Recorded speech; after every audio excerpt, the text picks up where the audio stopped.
Yun. Magandang hapon. Umaga, tanghali, gabi sa lahat ng mga nanonood. Batiin muna natin mga Banateros worldwide. Magandang hapon sa inyo. Umaga, tanghali, gabi. Sa lahat ng mga subscribers natin na napakasipag manood sa ating mga uploaded videos. At syempre nagpapasalamat ako sa lahat ng mga bagong mga subscribers natin. Kasi nakita ko nga yung ating demographics, yung ating analytics na kalahati or more than half ng mga nanonood sa ating channel ay hindi pa po nakasubscribe. Kailangan mag-subscribe. Para at least yung mga susunod nating mga videos makarating sa inyo at ma-entertain kayo. Dito sa channel natin, mga bossing, yung mga balitang walang kwenta, gawin nating katatawanan. Dito sa channel natin, yung mga walang kwentang mga pinuno, mga kurak na mga taga-gobyerno, at yung mga switik na mga magnanakaw sa lipunan ay ating paglaruan. Dito sa channel natin, pag ikaw ay napikon, ibig sabihin, truth hurts. Ibig sabihin, nasaktan ka. At kapag ikaw ay nasaktan, ibig sabihin, totoo yung mga binabanat sa'yo. Bato-bato sa langit ang tamaan, wag magalit. Lahat ng pikon sa channel na to, ibig sabihin, hindi ito ang channel na para sa inyo. At sa mga kinauukulan, kung ako sa inyo, dalawa lang yan. Dalawa lang yan ang pwede nyong gawin. Ayusin nyo trabaho nyo, wag na kayong manood dito. Dahil sigurado ako, kapag ikay kawatan, kapag ikay walang silbing tao, at ikay magnanakaw sa gobyerno, sisiguraduhin ko sa'yo na babanatan ka dito sa channel na ito. Dahil sa channel na ito, ang tama, papalakpakan, ang mali, babanatan. China-challenge din natin ang lahat ng mga loyalista nga sa Pilipinas na gamitin ang comment section ng lives ng vlog na ito para ilagay ninyo kung ano yung mga alam ninyo na magagandang nagawa ng administrasyon na ito. Dahil it's been 3 years. I can only name a few things na nagawa na maayos na itong administrasyon na to. Few. And we do not deserve a few. Kailangan natin yung madaming magagandang nagawa.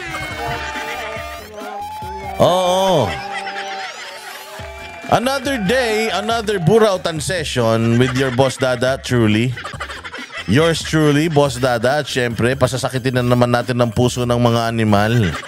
Ng mga buwisit, switik, putok sa buho, mga kumag, kupal, demonyo, hudas, barabas, hestas, na mga sindikato sa pamahalaan. Itong channel na ito ay gamitin natin upang ating gisingin ang kamalayan ng mga Pilipino para magsimula ng magsalita sa kanilang mga sitwasyon. Dahil sa panahon ngayon, ultimong pagsasalita bawal na. Ultimong pag-i-encourage sa mga Pilipino na mag-speak up kapag hindi na sila masaya, bawal na. Para sa mga kinauukulan na mga syunga, inciting to sedition na yan.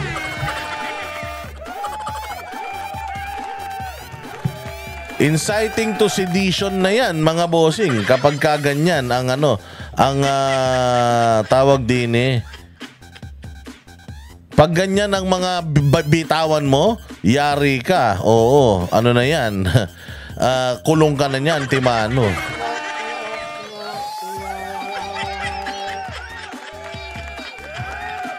Eto ang sedition po is refers to a conduct or refers to conduct, speech or writing that is intended to incite rebellion against the authority of a state or government.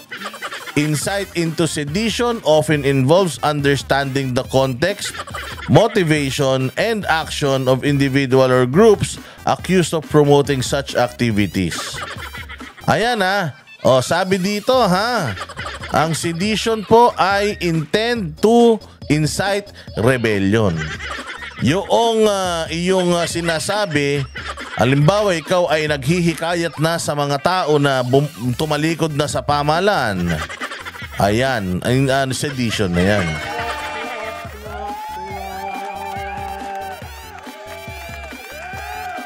Sabi nga, it's crucial to distinguish between sedition and legitimate forms of dissent or free speech. The line between them can be subjective and context dependent. Again, it is crucial to distinguish. Kailangan mong malaman or ma-differentiate ang pagkakaiba ng sedition at yung legitimate dissent or free speech. Kung ikaw ay nagalit, halimbawa, sinabi ko na ayoko na kay Bongbong Marcos, halimbawa lang ito wag niyong chap-chapin. Ayoko na kay Bongbong Marcos. Oo, dahil siya ay ganito, dahil siya ay ganyan. Mabuti pa mga kababayan, magsama-sama tayo.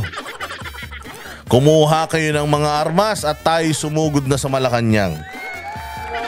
At sabay-sabay tayong tumalikod at mag-withdraw ng suporta sa gobyerno. Kung mga ganon, ayun, sedition, pwede. Pero kung halimbawa ang sinabi ko, ako'y bisit na kay BBM. Bisit na ako dyan. Magdadasal ako mamaya, kunin na sana ni Lord dyan. O kaya, galit na ako dyan. Ayoko na talaga. Bisit ang hayop na yan. Kawatan. Anong doon? Hindi na ako boboto sa eleksyon. Yun po ay free speech. Okay? Legitimate form of dissent or free speech. Ibig sabihin, pwede ka pa rin pong magalit, pwede ka pa rin mainis, pwede ka pa rin ma-disgust, at pwede mong lahat niyang sabihin through a speech. Pero bawal na kapag ikaw ay nanghikayat na mang-agaw na ng kapangyarihan.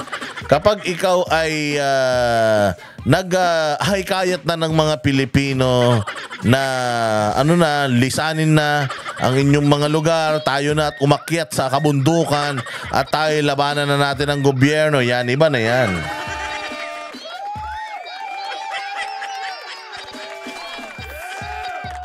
Ayan sedition often arises in environments of political unrest. Yung mga sedition na yan tuwing meron daw political unrest. Katulad ngayon, meron ba tayong political unrest? Meron.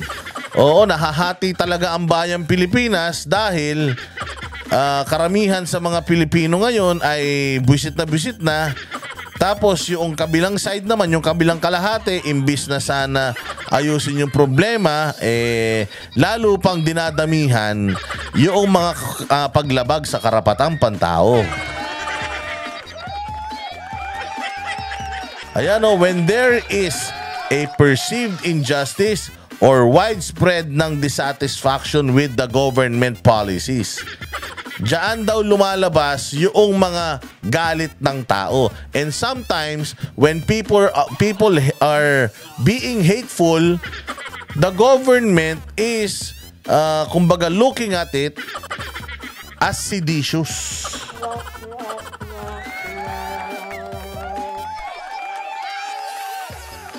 And kailan ba nagiging seditious ang mga tao, halimbawa? Kailan ba nila nararamdaman na maging seditious sila? When they feel oppressed or believe peaceful methods of change are ineffective. Ibig sabihin na frustrate na ng sobra-sobra kung yung kanilang mga ginagawang pagbatikos ay hindi pa rin pinakikinggan, doon nagiging seditious. Pero pwede kang bumatikos ng bumatikos ng bumatikos hanggang sa hindi rin sila nagsasawang magnakaw ng magnakaw ng magnakaw. Ngayon, ito ang mga ang mga forms of sedition. Organizing protests, riots, or movement that directly change the state authority. Okay, so kapag ikaw hindi ka pa nag-oorganisa ng mga protesta, ng pagrarayot, ng looting, at ng merong directly pag-challenge sa state authority o sa mga otoridad ng pamahalaan, ayan, pwede yan maging seditious. Kapag ka ikaw ay ginawa mo mga yan.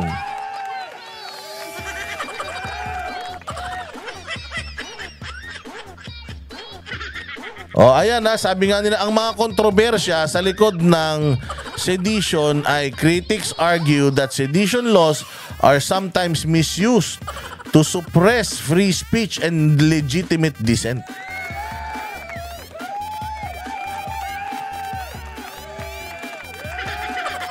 Yun ang doon, yun ang pinakamasaklap sa lahat. So yan po ang mga basic na kaalaman natin patungkol sa sedition. At patungkol sa freedom of expression. Kasi kapag ikaw nasa side ka ng naglalabas ng iyong saloobin, freedom of expression. Pero kapag nandoon ka sa kabila nung side na ikaw yung binabatikos, ang tingin nila dyan seditious na. Well, hindi po. If you can just open your mind and you will just listen, you'll just open your heart and listen to the grievances of the Filipino people, you'll never think that what we are doing is seditious and what we are doing is just rolling and what we are doing is destabilizing. Hindi po. Kami po, kaya po kami sumisita sa mga nasa gobyerno. It's because apakaikli lang po ng panahon ng inyong panunungkulan bilang mga halal ng taong bayan. And we cannot afford to waste at least even a day, even a minute of your time being voted by the people. Kaya kami, gusto namin sana, since tinakbuhan nyo naman yung mga posisyon na yan, since kayo naman ay nangampanya sa mga posisyon na yan, ay sana, ang nais lang namin mga Pilipino, do not waste time and just work until we reach our goal. Kasi, wala pong gobyerno sa buong mundo na 100% ng kanyang constituency ay napabilib niya. Or nakuha yung respeto niya or naniniwala sa kanya. You cannot please everybody. There will still be a handful of people, if not all of them or half of the population, will not like kung ano yung ginagawa mo. Dalawa lang yan. Kaya mo bang isolve yung problema na sinasabi nila, or wala naman talagang problema, galit lang sila sa'yo? Kami po sa mga Duterte, hindi po kami galit kay Bongbong Marcos. Karamihan nga sa mga DDS bumoto sa kanya. Bakit? Kasi nga ang akala ng nakakarami, siya po ay tutugon sa kanyang pangako na lahat ng mga sinimulan ni Pangulo na Duterte ay isusunod niya. It turned out hindi nangyari yon. Kaya nga po nagkaroon na rin ng massive na pagbaliktad from supporters ng Uniteam. Biglang napakarami na kagad ng mga Pilipino, if not half, big amount of or big numbers or population of Filipinos ang talaga namang ayaw na sa administrasyon na ito, dahil kita mo naman harap-harapan yung kabulastugan nung nakaraan. Meron silang sinasabi meron silang sinasabing tulay na ginawa ni PRRD. Meron silang tulay na ginawa ni PRRD, mga bossing, na nung 2017 yung tulay na yun ginawa. Yung tulay na yun, nagawa naman ng maayos. Maayos na maayos yung pagkakagawa. Ngayon, ito lamang pong nakaraan, mga bossing ha, ito lamang pong nakaraan, ayan pong tulay na yan ay pinondohan. Pinondohan niyang tulay na yan, dyan yan sa may sa may, ang tawag dito, sa may Cabagan, Isabela sa norte. Dyan sa Cabagan, Isabela, may ginawang tulay dyan si Pangulong Duterte. So yung tulay na yan, noong 2017, umokay. So ngayon, May 26, 2023, 2 years ago, magdadalawang taon na, gumastos ang gobyerno ni Bongbong ng 274,806,456 pesos. Gumastos sila ng ganong kalaki para sa tawag din pagpapalakas na itong tulay na ito. Pagpapalakas ng tulay So noong 2023, ang source of fund ay GAA 2023. Mag-budget sila ng 274 million. Tapos mga boss, pagkakuha nila ng pera na yan, dapat patibayin nila tong tulay na to. Ayun, just recently, itong tulay na to gumuho.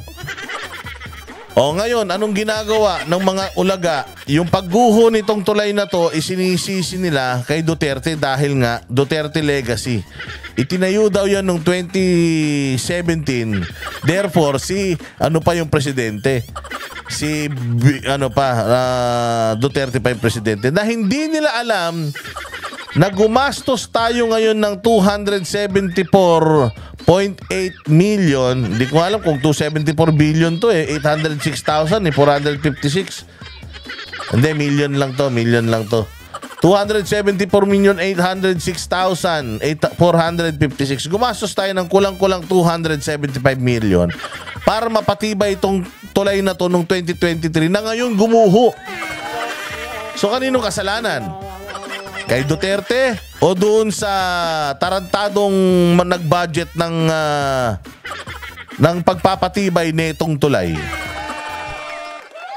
Bobo talaga tong mga loyalista Nuknukan talaga ng tanga tong mga loyalista Mantakin mo. Itagba naman ako dito sa tulay na to at sinabi na ito daw tulay na to gawa ni Duterte kaya daw mahina. Bobo! Gawa ni Duterte yan, natapos 2023, pinondohan para sa pagpapatibay, 2025, gumuho. Sino may kasalanan?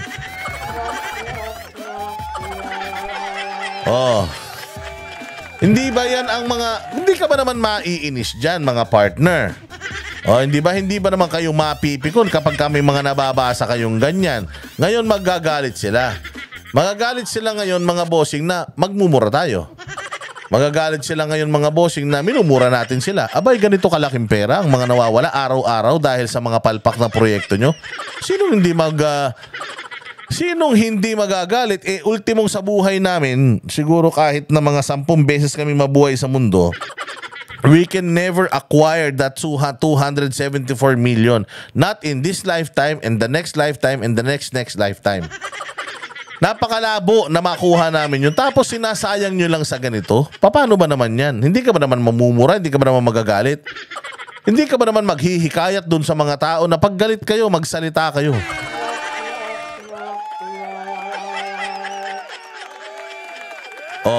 Napakadami pa yung GAA, yung nangyayari sa GAA, hindi ba? Pinagpapaliwanag na ngayon.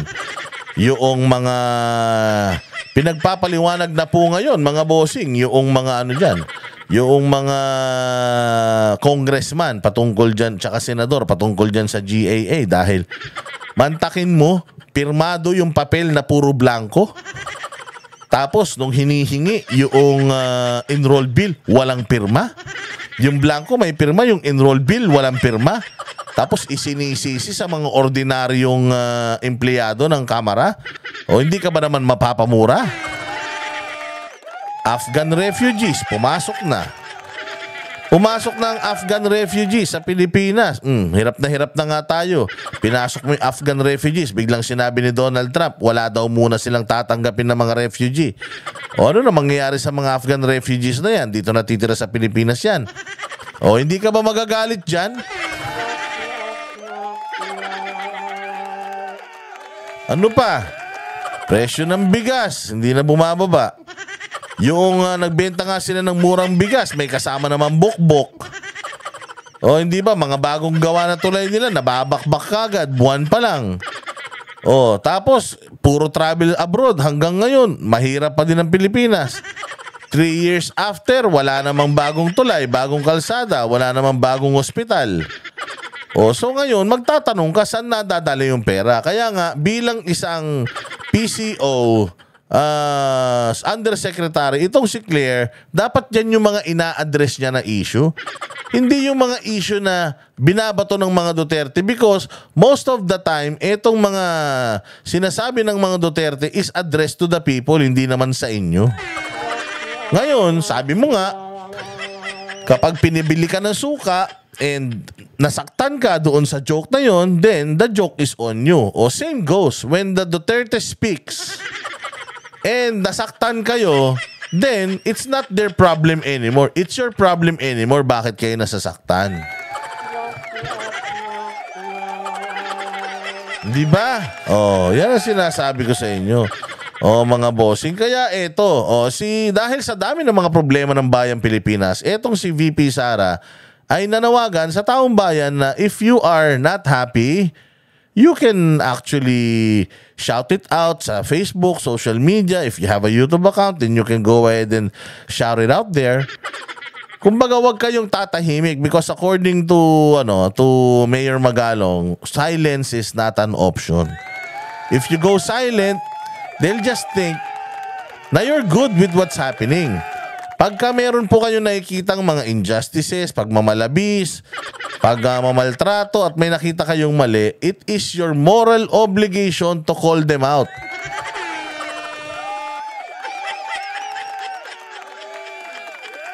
Ngayon, kung wala kang ginagawa, banjing-banjing ka lang, and then at the end of the day, bigla ka magre-reklamo, then you should ask yourself, what have you done so far to at least make them change the system? Kung wala ang ginagawa and then biglang nung nasa iyo na yung issue, nung ikaw na yung inaabuso, ikaw na yung minamaltrato, biglang kawawang-kawawa ka na pero yung mga nauunang pagmamaltrato na nakita mo, pinabayaan mo, then masyado kang makasarili nun pag gagawin. Hindi ka Pilipino.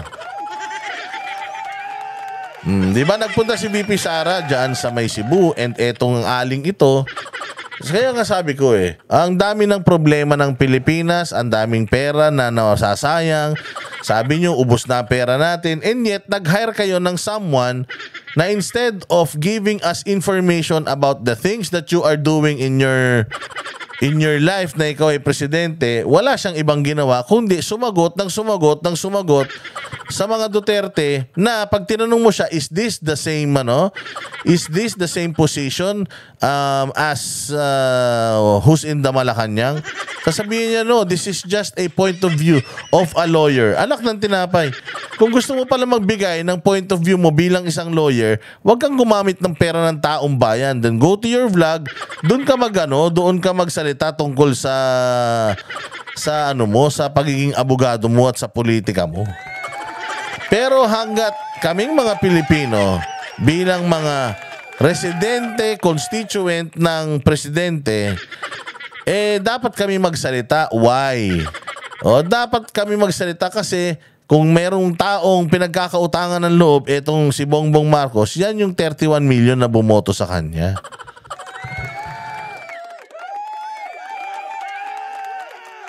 Ngayon, pakinggan natin itong bagong panayam sa aso ng Malacanang. Na ang trabaho sumusweldo, ang trabaho yakyakan. Lahat ng mga comment ng mga Duterte bantayan. Actually naman kasi dito, alam naman natin na ang magulo dito yung mga media, yung mahilig magtatatanong. Oh, it's up to you naman kasi whether you can answer. If you cannot answer the question, then do not answer the question. If you do not know the answer to the question, then do not answer the question.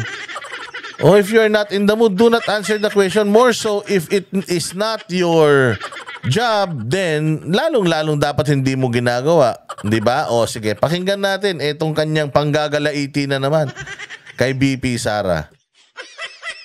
Pinalaan ng palasyo si Vice President Sara Duterte sa panghihikayat daw nito sa publiko na maglabas ng hinanakit sa administrasyon. Oh, anong masama doon? Kung ikaw hikayatin kita, masama loob mo?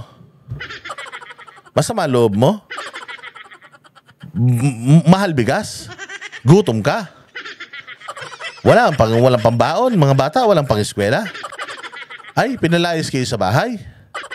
Dahil wala na kayong pambayad ng upa? Ay, wala kayong ayuda? O hindi ba? Kapag ang isang tao ay may suliranin, anong gagawin niya, mananahimik? If a person needs help, di ba, how do you look for help? Di ba you shout, help! I need your help. Di ba? Oh, so, these people who needs help, itong mga tao na to na feeling nila hindi sila pinapansin ng administrasyon, anong gagawin nila? Haantayin kayo na mapansin nyo sila. Paano nyo sila mapapansin kung hindi sila magsasalita? Paano nyo malalaman na mali na yung ginagawa ninyo kung wala na magkikriticize sa inyo? Paano nyo malalaman na hindi na masaya ang tao sa inyo kung hindi nyo titingnan yung temperatura ng mga tao tungkol sa inyo? So it is important na bilang isang Pilipino na may bunganga at may sariling pag-iisip, it is important na inilalabas mo yung iyong mga saloobin. Because if not, baka mautot ka dyan nang walang kalaban-laban.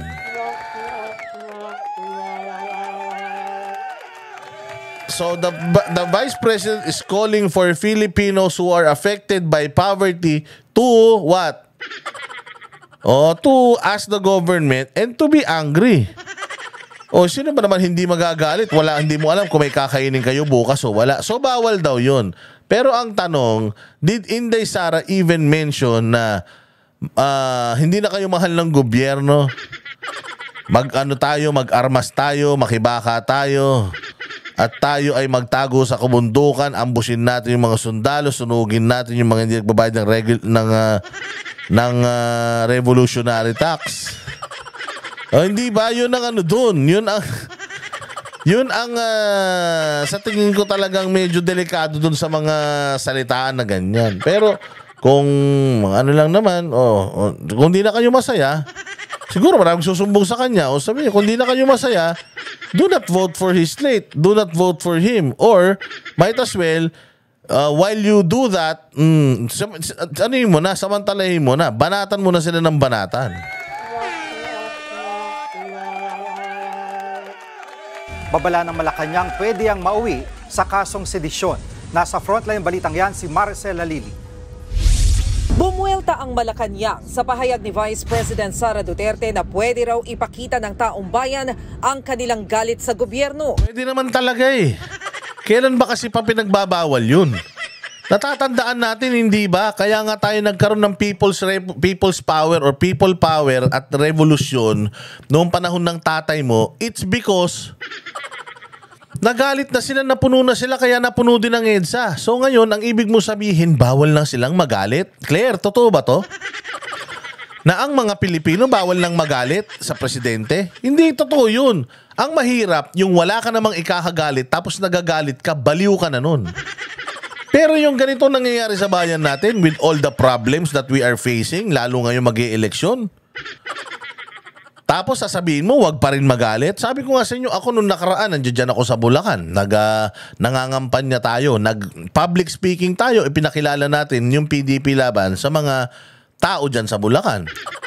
Pagkatapos, mga bossing, napitan sa akin lahat, nanghihingi lahat ng pera, bigas, may reseta, may namatay.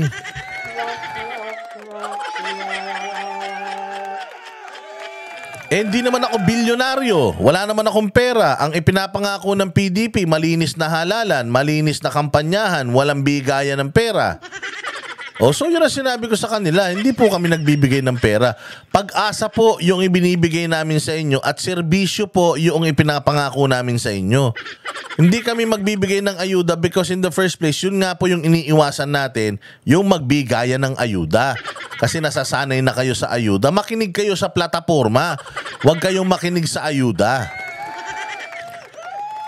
So suma total, ang pinupunto ko dito, ganun kahirap ang mga tao. Mantakin mo, pumupunta sila sa mga meeting di avance, pumupunta sila sa mga town hall meeting in the hopes na makakain sila doon, in the hopes na makahingi sila ng pera. Tapos hindi tayo magagalit, ganun na kahirap ang bayang Pilipinas. Ang ibang bansa, nagpapabilisan na ng tren, nagpapataasan na ng building, nagnanakawan na ng teknolohiya. Dito sa atin, ang ninanakaw pa rin natin pera. Ang pinag-uusapan pa rin natin, i-impeach ang Vice President. Ang pinag-uusapan pa rin natin yung mga namatay sa drug war. Nandoon pa rin tayo. So, paano tayo aabante? Paano tayo uunlad? Kung yung mga dating karating bansa natin dito sa Asia, ang yayaman na. Cambodia, Burma, Timor-Leste, nauunahan na tayo ng mga yan. Ngayon ko nga lang narinig yung mga bansa na yan eh. Paano matuturing na sedisyon yan? Lalo na kung sinabi mo na if hindi na kayo masaya, then mag-ingay kayo at magreklamo. Magreklamo lang yung sinabi niya, bawal magreklamo. Buti sana kung sinabi ni Inday, kung hindi na kayo masaya, pumunta na kayo, kumuha kayo ng batuta, kung anong armas, kutsilyo, o kaya basag na bote, tapos pumunta na tayo sa Malacanang at agawin na natin. Palayasin na natin yan. Yun ang inciting to rebellion at yun yung hindi maganda. Pero yung ini-encourage lang ni VP Sara, yung mga Pilipino na maging matapang at maging vocal sa mga pang-aabuso sa kanila, hindi yun mali. Claire, abogado ka pa naman. Sinabi yan ni VP Sara nang mag-ikot siya sa ilang barangay sa Cebu City kahapon. Giit niya, protektado ng saligang batas ang karapatan ng kahit na sino na ipahayag ang kanilang hinaing sa administrasyon. Eksaktamente, ipahayag yung kanilang hinaing. If in the process of saying that super frustrated na may nasabi siyang a little bit seditious or a little bit na sobrang frustrated yan siya, may mga nasabi na siya na hindi niya dapat sabihin, anong gagawin ng gobyerno? Call out mo yung attention and then sabihan mo yung nagsasalita na masama ito because baka makulong ka dito, hindi mo magugustuhan. Huwag mo na itong uulitin. But in the case of VP Sara, her asking people to air their grievances sa gobyerno, that still falls under the freedom of expression. Pero babala ng palasyo, isang hakbang na lang ito bago ituring na sedisyon. Bantay mo munang humakbang dun bago ka magsalita. Ang tanong, Claire, ito malinaw na tanong. Meron bang seditious sa sinabi ni Inday? Meron, wala? Wala. Kung wala, putang ina, ano pang kinukuda mo? Ano pang ini-statement mo kung wala namang seditious dun sa sinabi niya? Wala namang rebellion dun sa sinabi niya. Anong dinadaldal mo? Unang-una, nakakalungkot po. Anong nakakalungkot? Nakakalungkot na ano? Na mula sa pangalawang pinakamataas na leader ng bansa, ay mukha pang nag-i-encourage siya sa mga tao na magalit. Oo. Hindi niya ini-encourage na magalit. Bobo ka pala talaga eh. Ini-encourage niya yung tao na kung galit, magsalita. Ang linaw eh. Ang malabo, yung comprehension mo, yung pagkakaintindi mo. Maybe you are clouded ng yung sobrang kapangyarihan ngayon. Yung kasikatan mo ngayon, baka you are being clouded o yung bayad sa'yo dyan. Baka you are being clouded. But it is clear doon sa statement ni VP Sara, ang sabi niya doon na if you are angry and if you are mad, then hindi masama yun. Hindi masamang magalit, hindi masamang magtanong, hindi masamang magbatikos sa mga kinauukulan. Even me, sabi ni Inday Sara, if you have something bad against me, then go ahead. Kita mo, ang daming mga nagbabadmouth sa kanya. Ang daming bumababoy kay VP Sara. Nagdemanda ba si VP kahit isa? Nagdemanda ba? Katulad dito si Torre, hindi naman siya apektado. Doon sa mga sa mga issues ng bayan natin ngayon, hindi naman niya trabaho, pero anong ginagawa niya? Demanda dito, demanda diyan. Oh, yun ang pinakamasaklap sa lahat. Yung hindi ka na makapagsalita, hindi ka na makakilos dahil sensitive yung mga nasa gobyerno. Again, if you do not like what you are hearing, stop listening. If you do not like what you are reading, stop reading, unsubscribe, unfollow. Plain and simple. If you do not like me, I don't like you too. So clear. Question here is there something seditious doon sa sinabi ni VP Sara? If there is none, then wala ka na dapat pinaliliwanag pa. But you're making it appear like si VP Sara inuutusan yung mga tao na magalit. Gago? Tangina, kung ako hindi ako galit at utusan mo akong magalit, ba't ako magagalit? Hindi ba? Ang tao, hindi mo na kailangang utusan yan kung galit o hindi. Kami nga, galit na eh. Inutusan ba kami? Hindi naman. Itong sinasabi namin, sa amin lang naman to.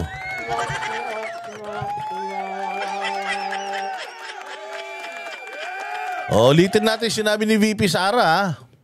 Hapon, giit niya, protektado ng saligang batas ang karapatan ng kahit na sino na ipahayag ang kanilang hinaing sa administrasyon. Karapatan ng kahit sino ang ipahayag ang kanilang hinaing sa administrasyon. Anong mali doon, Claire? Anong mali doon? Anong sinasabi mong nakakalungkot na sa side niya nag-i-encourage siya ng galit? No, she's encouraging for you to speak up when you are mad. If you're angry, you speak up, 'di ba? That's within your freedom of expression, the right to freedom of expressing yourself. Ano ba naman tong abogado na to? Walang kokote. Pero babala ng palasyo, isang hakbang na lang ito bago ituring na sedisyon. Unang-una, nakakalungkot po na mula sa pangalawang pinakamataas na leader ng bansa ay mukha pang nag-i-encourage siya sa mga tao na magalit sa gobyerno. Meron ba sinabi si VP Sara na gano'n? Magalit tayo sa gobyerno? Ikaw, hindi ka galit? Magalit ka. Ano ka ba? Ikaw, nakatambay ka dyan. Nagawa mo. Magalit ka. Wala namang gano'n si Inday. Ang sinasabi ni Inday, I'm encouraging you to speak up, to ask the government if you have questions. Kung galit kayo, if you feel hindi kayo na pagsiservisyoan ng tama, you can always criticize the government if you want. It's within your rights. Di ba kasimple? Hirit pa ni Castro, bakit ngayon lang daw nagsasalita ang bise? Bakit ngayon lang nagsasalita ang bise? Kung hindi ka ba naman tanga? Ang tagal nang nagsasalita ng bise. Bobo. Alam mo ba, noong una ayaw magsalita ng bise. Nagtatrabaho lang siya. Binabanatan siya. Sabi niya, wag na muna natin pag-usapan yung 2028. Dito muna tayo sa 2025. Dito muna tayo sa kasalukuyan. Trabaho muna tayo. Ikaw na nagsasabi. Noong pagdating doon sa South China Sea, hindi rin siya umiimik. Di ba? Ngayon naman na nagsasalita na siya, nagagalit ka naman. Ba't ngayon lang nagsasalita? Tanga ka pala eh. Tsaka hindi lang ngayon nagsalita si VP Sara. Tagal-tagal niya na nagsasalita. Ngayon, kung ang sasabihin mo, ba't ngayon ka lang nagsasalita? Bakit nung panahon nung tatay mo, hindi ka nagsasalita? Bakit? Ano bang problema nung panahon nung tatay niya? Tuwan-tuwa nga kami sa pamumuno nung tatay niya eh. Kaya nga kami gigil na gigil ngayon eh. Kasi ang ganda ng pamumuno ng tatay niya, tapos yung pamumuno nung ngayon, bulok. Alam nga naman magsalita siya sa pamumuno ng tatay niya. Alam naman niya na maganda yung ginagawa ng tatay niya. Besides, maganda rin naman yung ginagawa niya as mayor. Bakit siya makikialam sa national? Noon, mayor siya. Ngayon, national siya. Dapat lang makialam siya sa national, tama? Samantalang mas malala pa raw ang sitwasyon nung panahon ng kanyang ama na si dating Pangulong Duterte. Pero bakit naman ngayon lang? Mas marami naman din pong nangyari nung panahon ng kanyang ama. Anong nangyari? Sige, pag-usapan natin yung mga nangyari nung panahon ng kanyang ama, ha? Ang passport naging 10 taon. Ang lisensya naging 10 taon. Nawala ang red tape. Bawal na nakasimangot yung mga ahente, mga tawag diyan, mga empleyado ng gobyerno, bawal. Nagkaroon ng Marawi siege, naayos naman niya. Nanalo naman tayo sa laban against ISIS diyan sa Marawi. Maraming mga bagyo, maraming mga lindol, konti lang ang nalagas sa atin at dumaan ng pandemya, nairaos naman tayo ni Duterte. Anong sinasabi mo? Magbigay ka kasi ng specific na ano yung mga ginawa ni Duterte noon. Nung nakaraan, tinatanong ka eh. On top of your head, ano yung ginawa ni Duterte na masasabi mong diktador siya? Wala kang nasagot. Tapos ngayon, nagbibitaw ka na naman ng ganyan. Mamaya may magtanong na naman sa'yo, ma'am, ano po yun? Ano yung mga masasamang ginawa ng tatay niya noon? Kasi kung ang sasabihin mo war on drugs, ma'am, mag-ikot ka sa buong Metro Manila, buong Pilipinas, and you ask the people, ano ang nagustuhan nila kay Duterte? All of them will say, naging peaceful ang bayan namin, lugar namin, barangay namin, dahil naubos ang mga adik. Magbigay ka ng example. Hindi yung pumupropaganda ka. Abogado ka eh. Tapos pumupropaganda ka. Tapos may sinasabi pa siya na si Duterte daw noong 2017 was awarded ng pinaka-corrupt na presidente. What? Can you Google kung sinong pinaka-corrupt na presidente sa Pilipinas? Can we ask ChatGPT kung sino kung sino yan? Who's the most corrupt? Who's the most corrupt Philippine president? Subukan lang natin kung sino lalabas.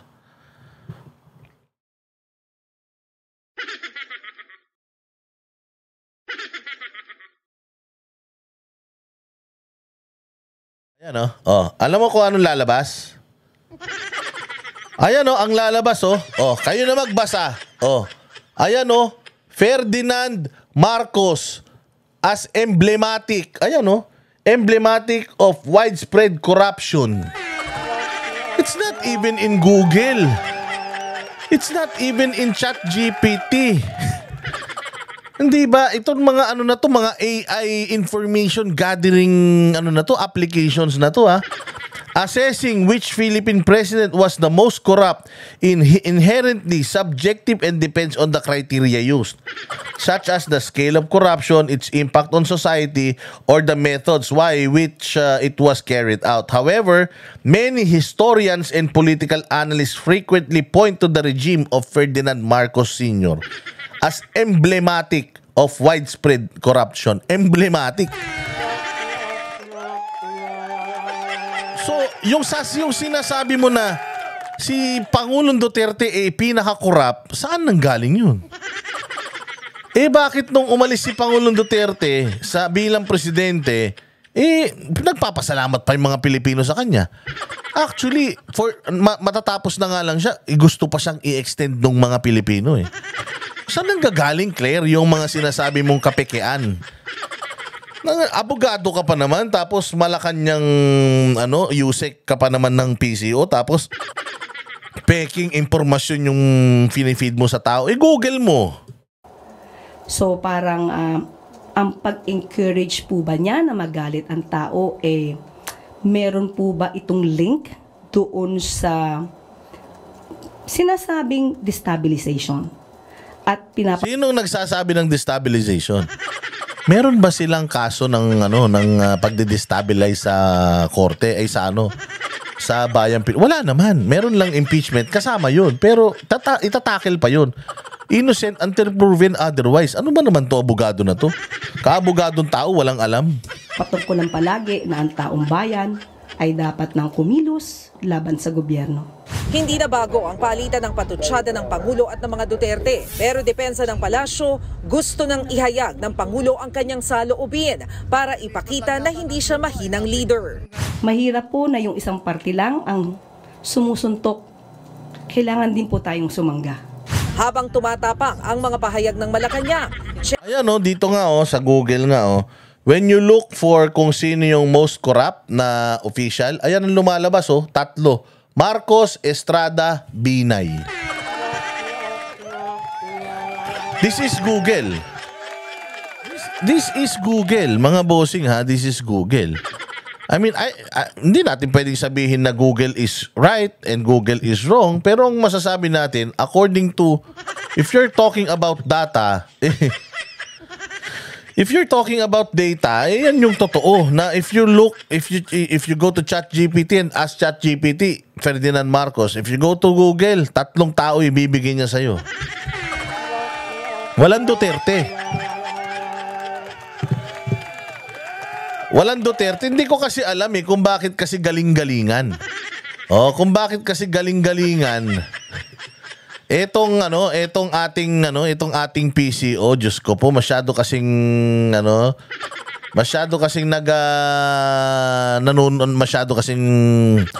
galit lang sa mga Duterte, kaya kung ano-ano na sinasabi. Again, your job is you are the representative of Bongbong Marcos sa Pilipino para sabihin sa amin, ipakita sa amin where our taxes go. Ano yung mga projects, ano yung mga aasahan namin as a Office of the President, and yung pagdating sa presyo ng bigas, pagdating sa ganito, ano ba yung mga ginagawa nyo? Yun yung trabaho mo, pabanguhin yung amo mo. Alamin mo anong ginagawa ng amo mo, then i-report mo sa amin. Yun ang trabaho mo, hindi mo trabaho na pumunta ka dyan tapos araw-araw lang ang buong bibig mo yung mga statement ni VP Sara. Para ka talagang vlogger ng mga tanso. Kasi kami ganito, kaming mga vloggers na ang lining namin, mga Duterte, pagka meron kami reklamo, pinapakita namin kung ano yung reklamo namin. Consistent kami. Ito reklamo namin sa iyo, Bongbong. Reklamo namin sa inyo, Congress. Reklamo namin sa inyo, PNP. Ito reklamo namin sa inyo. Ganun kami. Kayo ang ginagawa ninyo, pag ako nagreklamo, babatikusin nyo ko saan? Si Boss Dada, ang cute-cute talaga. Ang pogi-pogi. Hindi nyo labanan yung content ko ng kontra-content na nagsasabing, ikaw naman Boss Dada, ang dami mong angal. Ito ginagawa ni Bongbong Marcos sa Pilipinas. Ito ang ganda ng ospital. Ito ang ganda ng kalsada. Ito ang ganda ng programa para sa mga sa mga magsasaka natin. Yun ang dapat na ginagawa ninyo instead of banatan nyo kami at banatan nyo yung mga Duterte, because again, the problem of the Philippines is not the Duterte. The problem of the Philippines is you.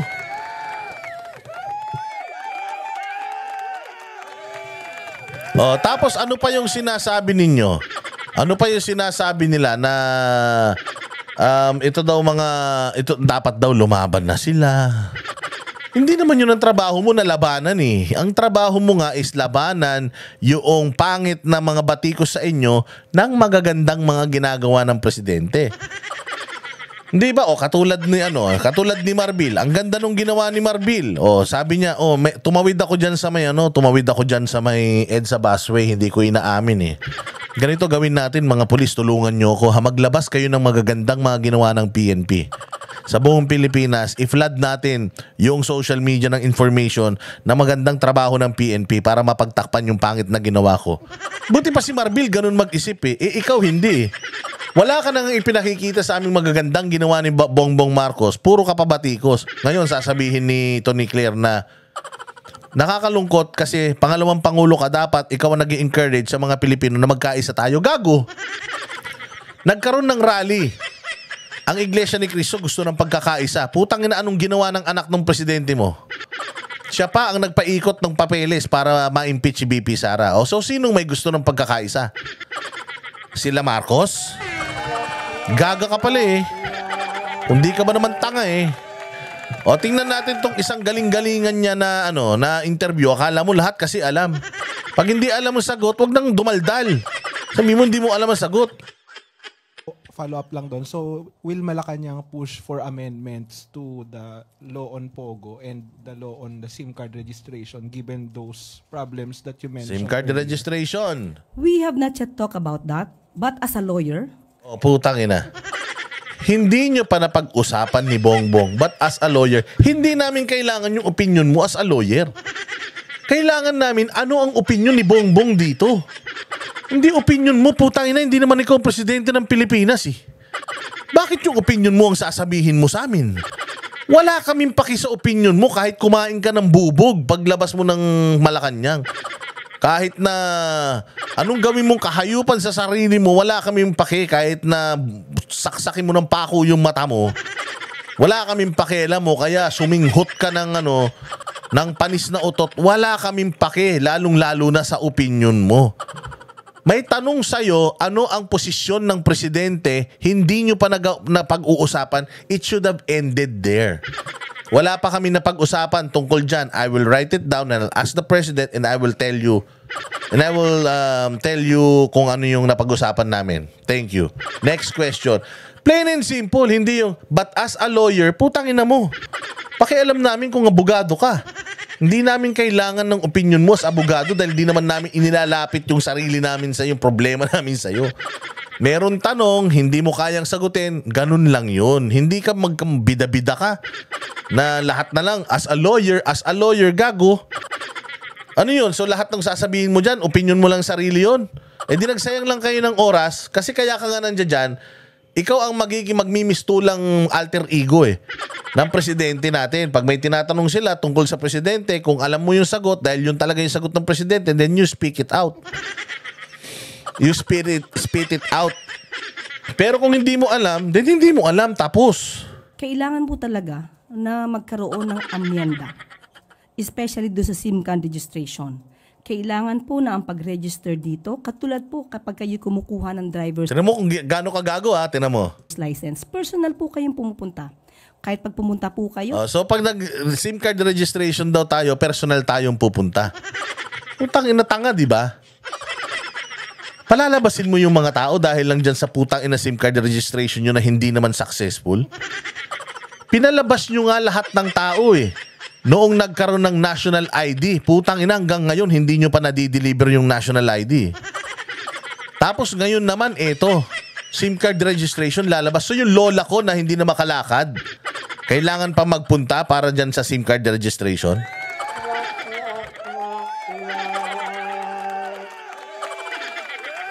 Tanga lang.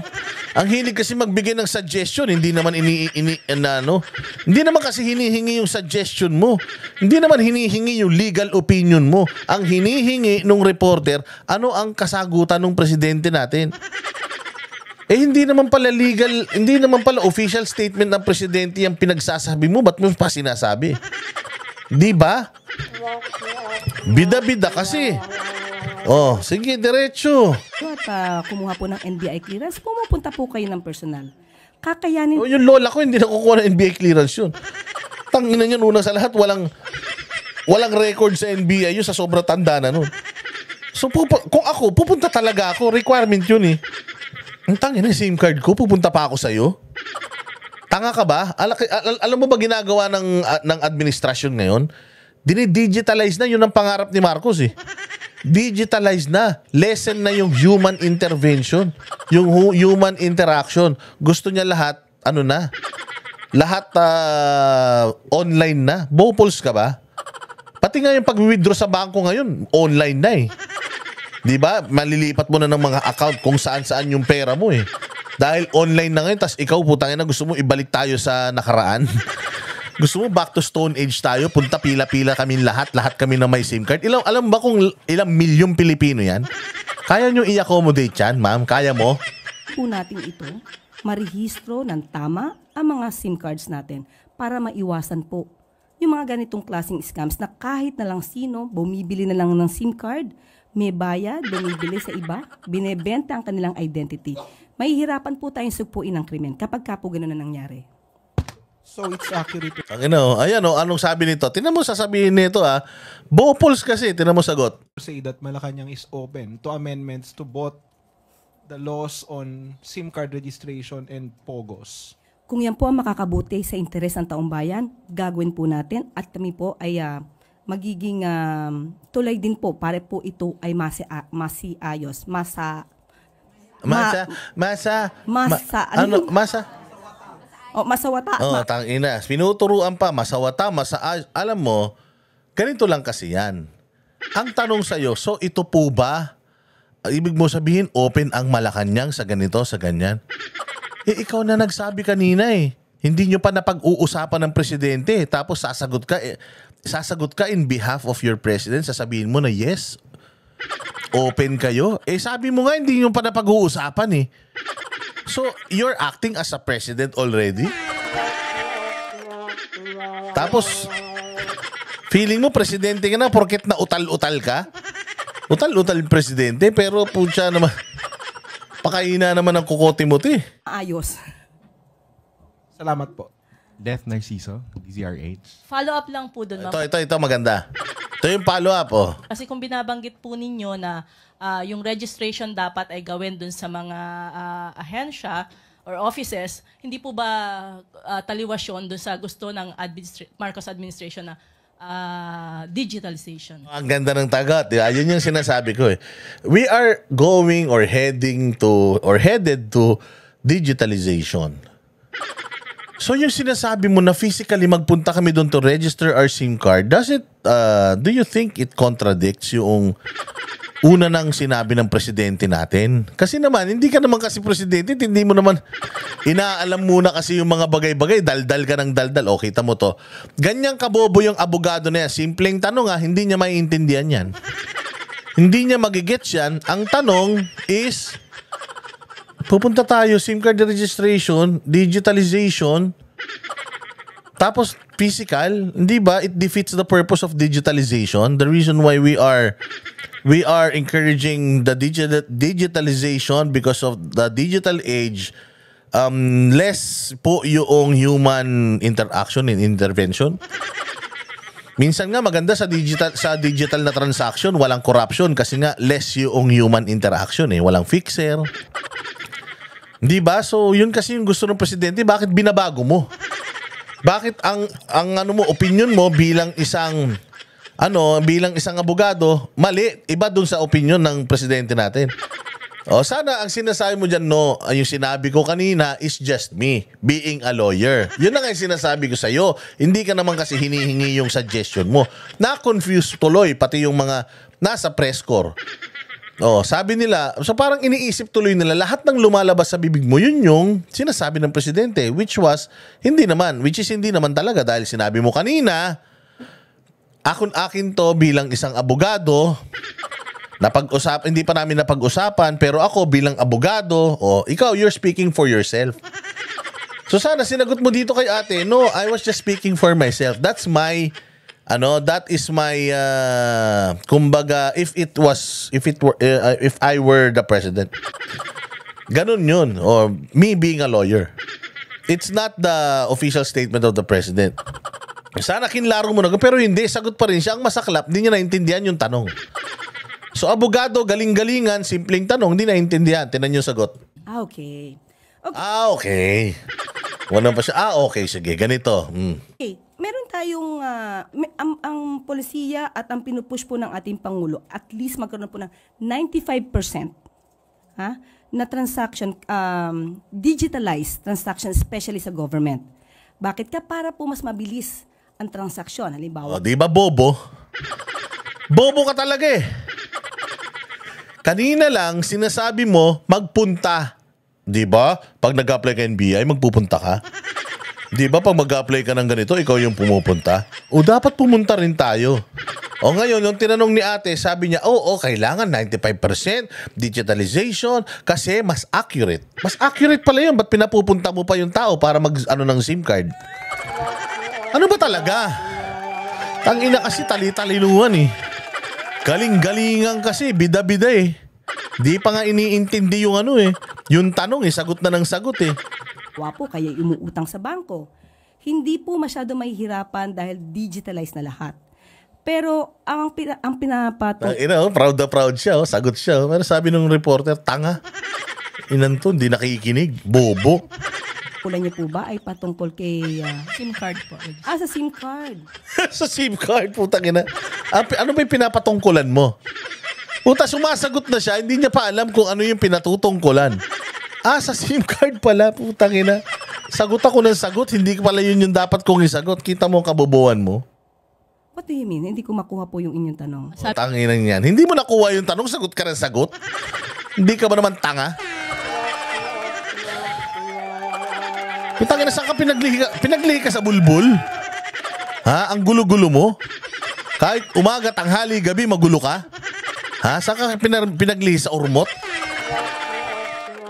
Bopols. Nakayabang-yabangan ka kasi, galing-galingan ka, wala ka namang alam eh. Tinan mo, pag ang tanong tungkol sa gobyerno, puta walang alam. Pag ang tanong tungkol dun sa trabaho niya, nga. Pero pag ang tanong tungkol sa Duterte, puta, dire-diretso. Si Inday Sara, si Baste, si Duterte, sino ba ang kriminal? Sino ba ang ganito? Ang bilis ng utak. Pero pag ang tanong, yung matino tungkol sa trabaho niya, hindi ko maintindihan yung tanong mo. Ina mo, tanga. Sabi pa niya nung nakaraan, ang daming binenta. Nung na yung binentang mga gold bars, bla bla bla. Tinanong siya, so yung gaano ba karami yung binenta? Di ko alam.